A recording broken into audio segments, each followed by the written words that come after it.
तो आज का व्लॉग बहुत ही ज्यादा इंटरेस्टिंग होने वाला है क्योंकि आज के व्लॉग में हम करेंगे शार्प चक इंडस्ट्री को कवर, जहां पर फिलहाल मैं अभी अपना इंटर्नशिप कंप्लीट कर रहा हूं। So let's begin.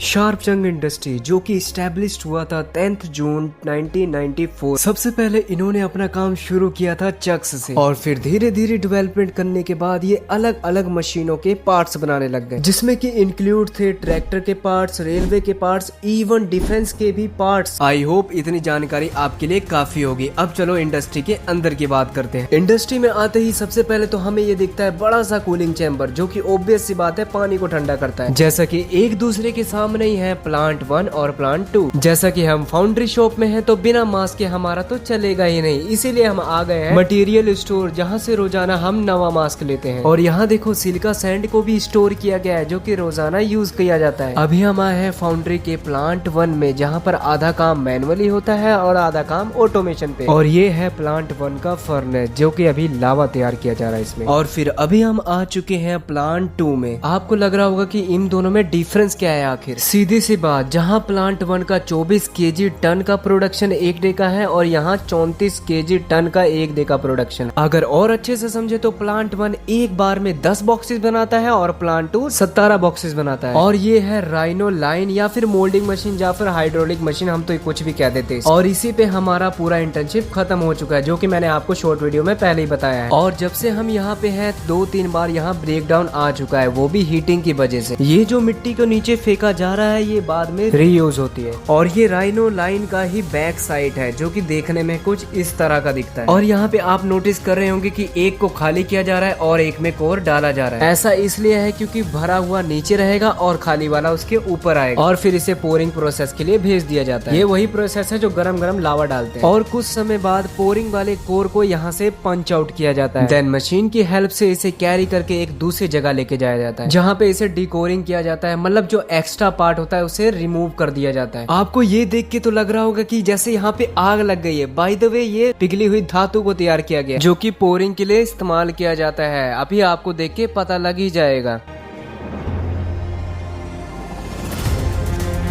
और ये है प्लांट 2 का फर्नेस, जिसके सामने जाना कोई खतरे से खाली नहीं है। अब यहाँ तक आ ही गए हैं तो हम आरटीसी मशीन को कैसे भूल सकते हैं भाई। वही जो सैंड के सैंपल को चेक करता है, अगर सैंपल सही नहीं रहा तो मिट्टी आगे जाएगा ही नहीं। जैसा कि आपको इस कंडीशन में सैंड होपर में जाता हुआ दिख रहा होगा, इसका मतलब सैंड का सैंपल सही है। एंड दी अदर सैंड देखो सैंड होपर में जा ही नहीं रहा है, दैट मीन्स सैंड का सैंपल सही नहीं है। और यहाँ पे आते ही 2 मिनट में पूरा गीला और मिट्टी से पूरा भर जाओगे। और ये है स्पेक्ट्रो लैब, जहाँ फर्नेस से निकले हुए सैंपल को टेस्ट किया जाता है। इधर कोर बनने के बाद यहाँ शॉर्ट ब्लास्ट पर लेके आया जाता है सभी कोर को। देन इस चीज में फंसा के मशीन में 10 मिनट के लिए छोड़ दिया जाता है। और हाँ, ग्राइंडिंग प्रोसेस भी यही होता है। और जो पेंटिंग प्रोसेस है इसके पीछे वाली जगह में होता है, जैसा कि ये सब पेंटिंग हो चुके हैं। ये कुछ सैंपल हैं जो पेंट के लिए इस होपर में कुछ सेकंड के लिए डिप करते हैं, देन निकाल लेते हैं। अभी हम आ चुके हैं कोर मेकिंग वाली जगह पर, जहाँ पे इन कोर को कैसे बनाया जाता है वो देखेंगे। इनमें से कुछ कोर ऐसे हैं जो बाहर हवा से ही पक जाते हैं, पर कुछ कोर ऐसे हैं जिन्हें कि ओवन में पकाया जाता है। अभी जो आप ये मशीन देख रहे हैं इसका नाम है कोल्ड बॉक्स, जो कि कोर बनाने के लिए इस्तेमाल किया जाता है। ये मशीन भी कुछ हाइड्रोलिक मशीन जैसा ही सिमिलर काम करती है। और जैसा कि इस कोर को ओवन में पकाया जाएगा।